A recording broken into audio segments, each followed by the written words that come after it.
What's up, guys? I'm Justin Incredible. You're watching Pro Wrestling 101. You know, this week I want to talk about wrestling psychology. And that's something where, you know, you hear about it all the time in the dirt sheets. You hear the term psychology pretty much everywhere these days with pro wrestling. So what does that mean? And I think psychology in the ring really means what you're doing in that match. What story are you telling? And really it goes back to kind of one of my earlier 101s on storytelling. But psychology goes a little bit further. You know, it goes with, if you're wrestling, you know, regardless of who's on the other side, you want to tell a story. And it's so important, especially today, guys. Get used to it now on the indie level, because if you're one of the lucky ones that gets a break in either TNA, Ring of Honor, or the WWE, you're going to need to have really good ring psychology. So I've said this several times throughout the Pro Wrestling 101 series, and that's make it all try to make sense. Look, it's pro wrestling. It's a nonsensical business, but somehow we're trying to do, you know, we're basically Hollywood. We're trying to put out a movie kind of product. So if you're going to start a match, have some sense to it. Are you going to work a body part? Are you going to work an arm? Are you going to work a leg? What's the story you're trying to tell?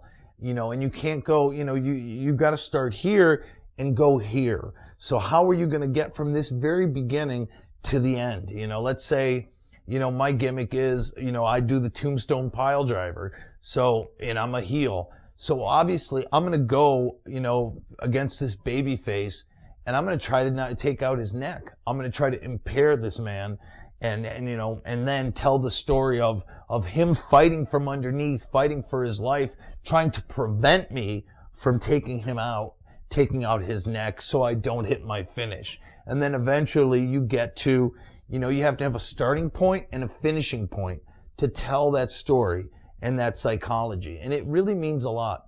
I mean, you know, when you watch movies, you want everything to make sense, right? Well, when you do a match, it's really no different. Fans look at it as a movie, as short movies. And it's up to us when we're telling a story to just make it as coherent as possible. And again, and now in the WWE, this is something even I'm learning, relearning again. You know, this is all within the last 5 years. Agents are telling wrestlers to act, you know, with the UFC and stuff, act more realistic. Like if you're getting those 10 punches in the corner, or if you're getting a barrage of shots, you know, you wouldn't just sit there and take them and sell and stuff like that. You'd get your hands up and you would try to defend. So always try to think of that when you're putting together a match, because that kind of psychology really differentiates you. And if you're an average wrestler, that'll make you a great wrestler. And if you're a great wrestler, that'll put you through the roof, and that'll be, you know, that'll be what it takes to get you to that next level. Because psychology will take you a complete other step up. Because I've seen great wrestlers not make it because there was a lack of psychology, and I've seen, you know, mediocre wrestlers make it because they had psychology. I'm Justin Incredible, and that's Pro Wrestling 101.